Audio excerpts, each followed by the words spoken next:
These are the changes you need to know before you drop into your first raids after the update for Season 2 inside of Delta Force. So the first thing you need to know, there is a brand new operator, and he is a shield operator, but he's not quite as strong as you might think he is, but he is still extremely OP if you don't know how to counter him. So let's look at what he is, what he does, and then how you actually beat the brand new operator, Sineva. His name is Alexei Petrov. He is a shield operator. You'll see him carrying this gigantic foldable shield here. He also features a grappling gun, razor wire grenade, and his rear protection trait allows him to wear the shield on his back, making him harder to take out when he's running away from you. So if you are a person who needs to run a lot, maybe Sineva is the character for you. His EOD set allows him to take extra explosive damage and basically becomes a lot harder to take down while he's using his shield. Not just the shield itself, but it makes him a little bit more resistant to more of the explosives and things of the sort. So let's go ahead and pull up his stats right here so you can see a little bit more of it. It says, equip EOD set and full body shield, greatly reducing all damage taken. The viewing window on the EOD shield can be destroyed. It means you're not invincible.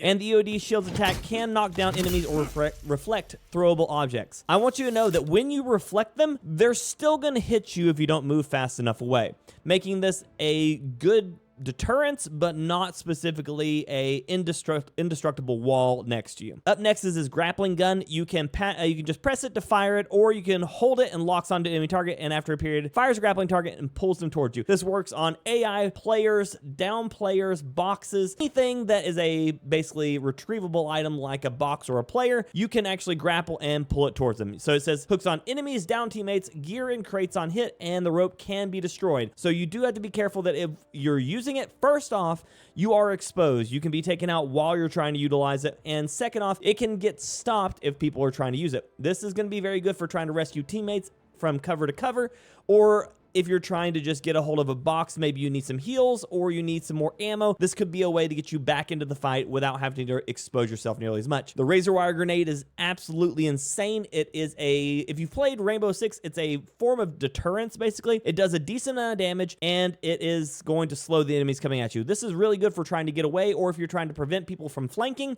or if you've got a team locked down and you know they have to come out, you can utilize this to make it harder for them to get out without either being heard or without being hurt. And then again, the trait rear protection puts it on his back when it's not in use. Up next, you should know that there are 2 brand new weapons that are in the game. It says that there's 3, but we can only find 2 of them, so right now we're going with 2. There's the QCQ 171. This is an SMG. It has pretty rough recoil until you'll build it out. It does take 9x19. It has a lot of build options, and it's expensive as can be right now to do it because most of the stuff has not been found, so all the items have to be basically bought straight from the game. Again, 283,000 for the barrel. It's really rough, so I wouldn't recommend probably building this out right yet, but it is available in the game. You can get a hold of it by going over into your event tabs, and inside event tabs, you've got the season events, which is going to get you access to the arms race QCQ. You need to either in operations complete a lot of these. Basically, it's extracting a bunch of money and taking out 1 player with an SMG, or you can do it over from your warfare side. You'd have to actually swap over to warfare to be able to see that. But once you're over on the warfare side, you'll be able to go into season events again, QCQ, and you can do it by, again, earning points inside of the game. I've already done mine in the operations. Eliminate players SMG and earn a bunch of score. This will allow you to run it in warfare and in operations both, so you've got that going for you as well. And then the other one is a marksman rifle, and the marksman rifle is only decent in operations. If you're landing headshots, it does exceptionally, but if you are currently trying to land body shots, or if you are running into people with significantly better armor than you, it's probably not the gun for you. It is the S9 or SR9 marksman rifle. It's basically the G3's marksman rifle equivalent. So if you've used the G3 before, most of the attachments seem to be transferring over in the marksman rifle. It runs the same 7.62, and it has a relatively low rate of fire. You can put in a very expensive trigger on it to make it fire faster, but you do lose stability. The gun itself, again, headshot damage, exceptional, but body damage, it's very underwhelming, especially on even trade outs between ammo and armor. So I'm not going to recommend this weapon very much. If you're going to be looking for a marksman rifle, right now I'm still leaning into the SR25 or the M14. Both of those are exceptional. The M14, obviously, your more budget option, and the SR25, the more high-end option. Probably avoid the SR9. The SMG if you can rip it off somebody, it's definitely worth running. The thing has insane damage numbers and is very movable, but at the same time, it's probably not one that's going to be very cheap to build. So this is going to be your big spending weapon, or if you can slowly find parts to level it up, it's also a pretty solid option as well. Now, a major thing you need to know is for operations, Zero Dam has been changed quite a bit, and specifically in the place where most people end up anyways. Administrative area has had a tunnel system added underneath, and the area itself has been completely redesigned, at least in the way that you're going to have to approach it. So let's get over to administrative area and let you have a look at it.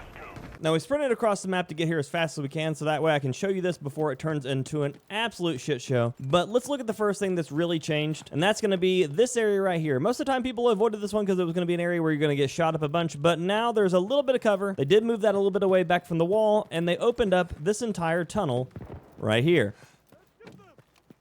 So once you go in this way, just so you know, there is no way back out of this. So you're going to drop into the underground tunnels right here inside of administrative, and you cannot get back out without having to go through the tunnel itself. So once you commit to here, you are in it to win it. They have added flamethrower operators down here. Well, flamethrower enemies down here.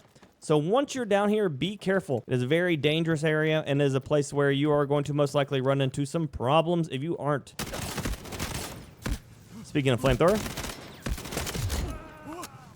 next thing to note is there are stairs immediately here beside me, which is how you get up right into the area where the Juggernaut is usually sitting, or that you do the breach inside of administrative. So stairs right on the other side of that. Next set of stairs is going to be directly in front of me. This might be, it's an AI. Okay. So the next set of stairs are directly in front of me right there. And then the last thing to note in this area before I accidentally get killed is going to be that there are now holes in the second floor.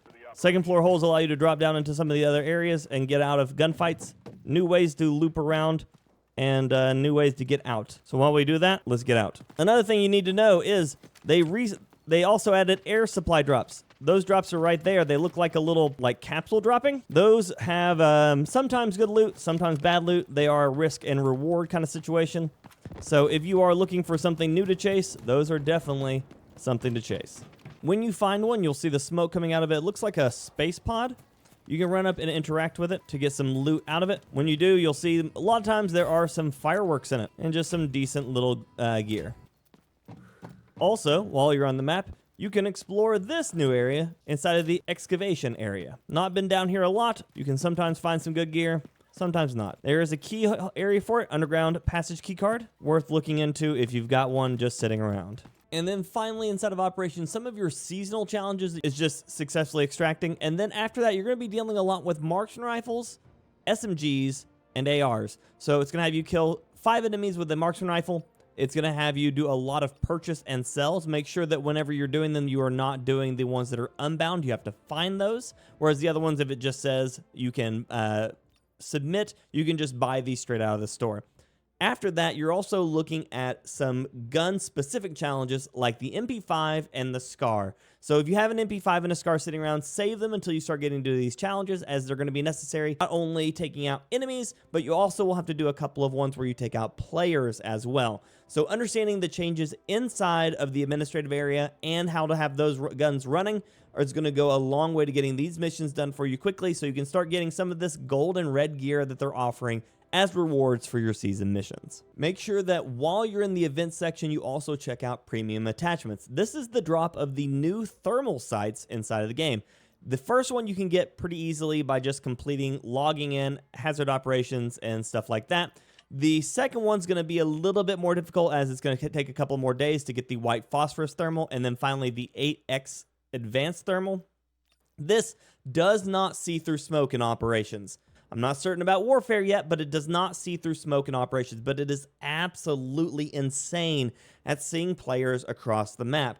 This is going to become the meta attachment for anybody that's hoping to run anywhere inside the game, because this makes people stand out insanely bright, and I see this thing either getting nerfed really quick or becoming the must-have attachment for any high-end raid. So if you aren't already looking at trying to get into these soon, as it's going to make or break some of your raids, as people showing up 50, 60 meters out bright as can be. This is going to be the absolutely most broken attachment inside the game for at least a minute. So get on this one very quickly or get left behind by getting absolutely drilled through everything. With that, that's pretty much everything you need to know currently on the getting into the Season 2 of Delta Force. There is a brand new mode, which a lot of people may not even recognize, but you can actually get into it, and it's pretty decent for what I'm told. It's the hot zone mode. This is 3 versus 3 versus 3.